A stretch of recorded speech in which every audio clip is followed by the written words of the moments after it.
மஞ்சள் மஞ்சள்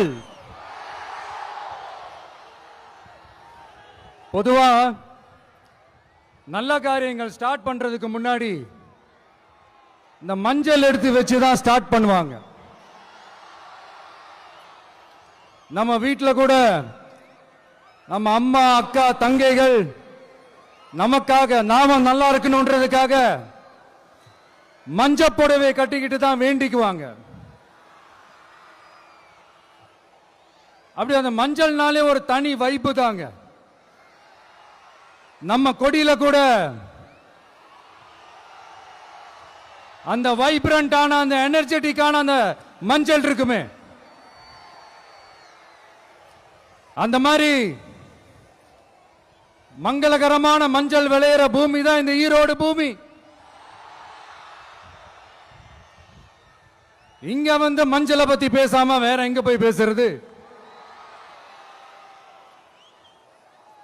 அது மட்டும் இல்ல, இங்க ஒரு மகத்தான ஒரு மனிதரை பத்தி நம்ம பேசி ஆகணும். இந்த ஈரோடு மண் விவசாயத்துக்கும் பேர் போன மண். இங்க நடக்கிற அந்த விவசாயத்துக்கு மிக முக்கியமான ஒரு கவசமா இருக்கிறது என்ன தெரியுமா? காலிங்கராயன் அணை, காலிங்கராயன் கால்வாய். காலிங்கராயன் அணை கட்டினதுலையும் கால்வாய் வெட்டினதுலையும் உயிரான உணர்வு பூர்வமான நிறைய விஷயங்கள் இருக்குது.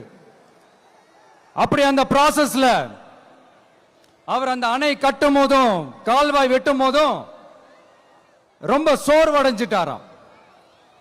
அப்ப அவங்க அம்மா அதை பார்த்துட்டு சொன்னாங்களாம், மகனே காளிங்கா, தயிர் வித்த காசு தாழ்வாரம் வரைக்கும் இருக்குது, மோர் வித்த காசு முகுட வரைக்கும் இருக்குது, அதை எடுத்துக்கிட்டு போய் அணைய கட்டியா கால்வாய வெட்டியான்னு சொல்லி தைரியம் கொடுத்தாங்களாம். பெத்த அம்மா கொடுக்கிற அந்த தைரியம் இருக்கு பாருங்க, அதை தாண்டி வேற எதுவுமே கிடையாதுங்க. ஒரு மனுஷனால எதையும் சாதிச்சு காட்ட முடியும். அப்படி ஒரு தைரியத்தை தான் இப்ப நீங்க, என்னுடைய அம்மா அக்கா தங்கைகள் நண்பா நண்பிகள் தோழர்கள் எல்லாரும் எனக்கு கொடுத்திருக்கிறீங்க அதே தைரியத்தை.